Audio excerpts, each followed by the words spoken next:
जिस दिन अमावस्या के दिन श्रावण महीने की शिवरात्रि का उत्सव गया, उसमें गुलाब का फूल प्रदोष काल में, प्रदोष के समय पर, प्रदोष काल में शाम के समय पर जाकर किसी भी नदी, तालाब, बावड़ी, कुआं, कहीं ना कहीं जो आपके पास में हो, वहां पर एक घी का दिया, बत्ती का मुंह दक्षिण की ओर कर कर अवश्य जला कर जाना। सारे पितृदोष समाप्त हो जाएगा, सारा पितृदोष समाप्त। अमावस्या के दिन किसी भी जलाशय के पास में, नदी, तालाब, बावड़ी, कुआं, जो आपके शहर में, आपके गांव में, आपके नगर में हो, वहां जाकर लगा दे। अगर नदी, तालाब, बावड़ी, कुआं नहीं है तो पीपल का वृक्ष हो या बेलपत्री का वृक्ष हो या वट का वृक्ष हो, उसके नीचे लगा दो प्रदोष काल में। पर अमावस्या के दिन लगाएं जरूर। क्यों? अमावस्या के दिन प्रदोष काल में शंकर भगवान का नाम जाप कर कर नदी, तालाब, बावड़ी पर पानी पीने जाते हैं। वहां से जल का दिया लगाया जाता है, दक्षिण की ओर मुख कर कर। कोई काम आपका अटक रहा है और वो काम मान लो वो काम नहीं हो रहा है, बहुत दिनों से आप प्रयास कर रहे हो और काम अटका पड़ा हुआ है, तो प्रयास करना। जल के पात्र में थोड़ा सा शहद, गंगा जल उसमें डालकर, ये जो जल लेकर उसमें थोड़ा सा शहद, गंगा जल डालकर भगवान शंकर को कुंदकेश्वर महादेव के नाम से, कौन से महादेव? कुंदकेश्वर। क्योंकि विदल और उत्पल, इन दोनों असुरों ने, राक्षसों ने जब बहुत उपद्रव मचाया, बहुत उपद्रव मचाया, अब ठीक है, जब बहुत उपद्रव मचाया तब माता जगतजननी के कहने पर कुंदुक का प्रहार कर कर इन दोनों राक्षसों का संहार करा था। तो शिवजी का नाम कुंदकेश्वर पड़ गया था। क्या नाम पड़ा था? कुंदकेश्वर। कहते हैं बहुत बांधाओं में जब व्यक्ति पड़ जाता है, बहुत बांधाओं में जब व्यक्ति चला जाता है, कुछ ना कुछ समस्याओं में जब व्यक्ति फंसा रहता है, पड़ा रहता है, तो कुंदकेश्वर महादेव का स्मरण करना चाहिए।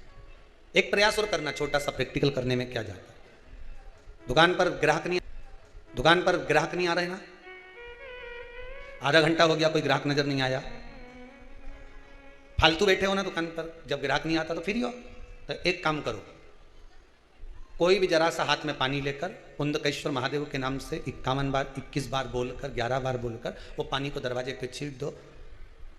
आधा घंटा, ज्यादा से ज्यादा 20 मिनट, आधा घंटा 30 मिनट नहीं लगेंगे और ग्राहक प्रवेश करना प्रारंभ। प्रैक्टिकल करने में क्या जाए।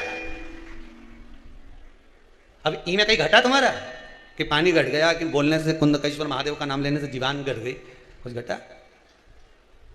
फायदा तो तुम्हारा ही हुआ। कुंदकेश्वर का नाम,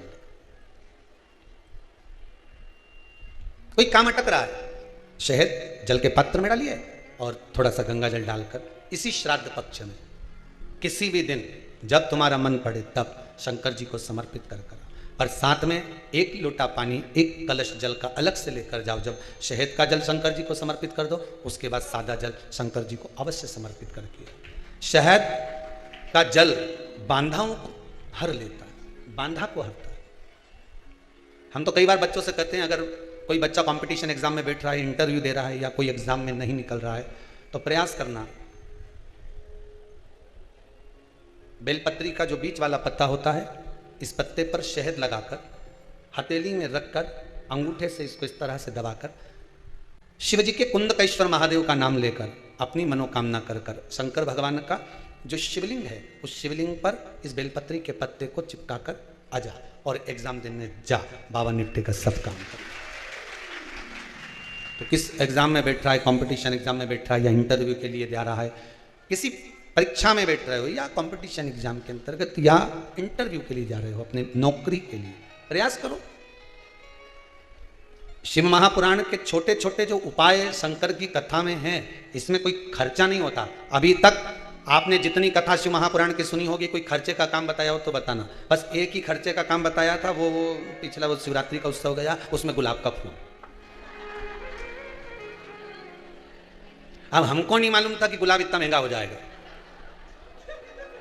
हमें अंदाजा नहीं था, नहीं तो हम गुलाब का फूल की जगह गोभी का चढ़ा, परंतु तो दिक्कत ही हो जाती कि गोभी क्यों चढ़वाती। शंकर जी के तो यहां तक वर्णन है,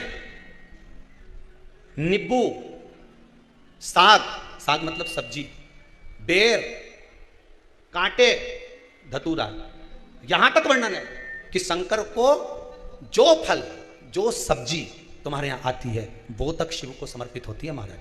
शिव महापुराण के अंतर्गत जो सब्जी बाजार में मिलती है उसमें कुछ सब्जियों का वर्णन बस कम है, बाकी का सब सब्जियों का वर्णन, यहां तक शिव को वो तक चढ़ती है,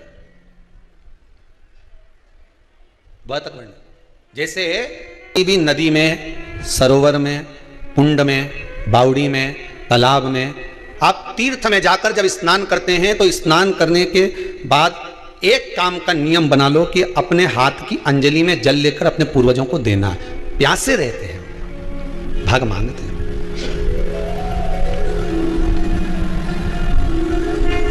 भाग प्राप्त करना। 3 वृक्ष पितरों के तुल्य हैं। नैमिषारण्य की कथा में भी कहा था 3 वृक्ष पितरों के तुल्य हैं। पहला पीपल, दूसरा बट वृक्ष, तीसरा बेलपत्र का वृक्ष। ये पितरों के तुल्य हैं।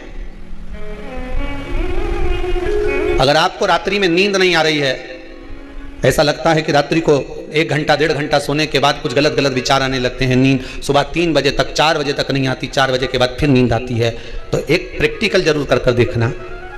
एक प्रैक्टिकल करने में क्या जाता है, प्रयास करने में क्या कुछ जाता है क्या? प्रैक्टिकल कर देखना कि कहीं सीओर वाला महाराज झूठ तो नहीं बोल रहा है, तो प्रैक्टिकल करने में कुछ नहीं जाए।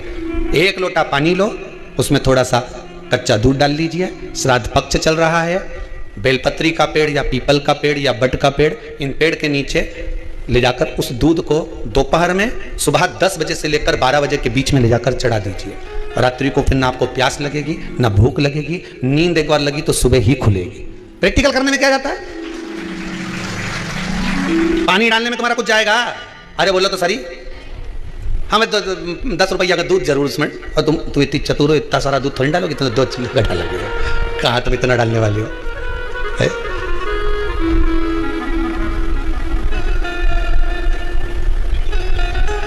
कहा बहुत चतुर लोग हो संसार में हो, भले पूजन पाठ नहीं करे पर कहीं का एकदम मिलने आ जाए ना, क्या अम्मा जी है क्या पाठ कर रही है, फिर वो भी बैठ गई तुरंत, अभी तो सोई थी तुरंत। क्या पंडित जी हैं क्या, उनसे थोड़ा काम है, अभी माला जप रहे हैं, मालूम पड़े पंडित जी तो आराम से सेवफल खा रहे थे, अब प्लेट सोफा के नीचे घुसे तुरंत।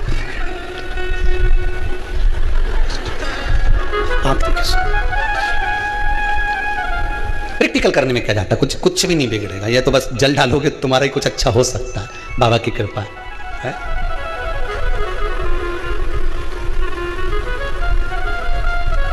3 वृक्ष पितरों के तुल्य हैं। पहला जम के बोलिए पीपल, दूसरा बट वृक्ष, तीसरा बेलपत्री का वृक्ष। 3 पीपल के वृक्ष में 52,000 ब्राह्मण एक साथ निवास करते हैं, इसलिए पितृतुल्य है। बट वृक्ष ब्रह्मा जी के मस्तक से बना, इसलिए पितृतुल्य है। और बेलपत्री का वृक्ष माता पार्वती जी के अश्रु से बना, जब आंसू गिरे थे माता जगत जननी जगदम्बा पार्वती के, उस समय पर पितृलोक में हलचल उत्पन्न हो गई थी, हमारी नातिन की आंख में आंसू कैसे आ गए। मैनावती की पुत्री है,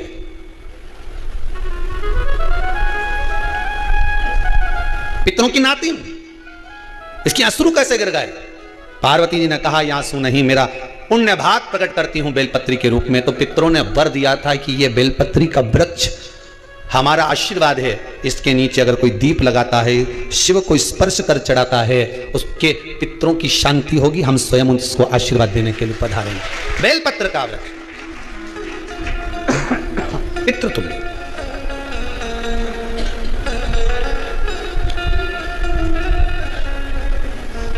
तो रात्रि को अगर भूख लग रही है, प्यास लग रही है, तो पितृदोष है। दूसरा पितृदोष का लक्षण बताया, घर में कोई शुभ कार्य ना हो, वंश की वृद्धि ना हो, 1 रुपये कमाओ 1.25 रुपये खर्च हो रहे हैं, पैसा 10 जगह से कमाई आ रही है पर घर में टिक नहीं पा रही है, आया गया, पितृदोष है। जरा सी कटोरी पड़ी है उसके पीछे विवाद चालू हो जाए, पानी ढुल गया उसके पीछे विवाद हो जाए, या छोटी छोटी बात में घर में क्लेश मचा हुआ है, पितृदोष है। समझ लो हमारे पूर्वज हमसे खुश नहीं, प्रसन्न नहीं।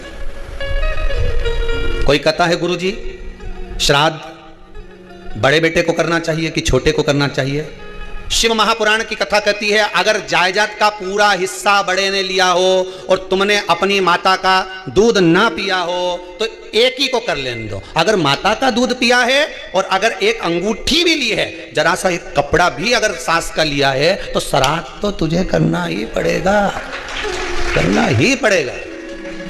तूने मेरा दूध पिया है तो बिल्कुल जम के तो बोलो। अगर तुमने उनका कुछ खाया है तो अब एक काम और हो सकता है, गुरुजी वो श्राद्ध अगर हम नहीं करें और बड़े भैया करें और हम उन्हीं के यहाँ चले जाएं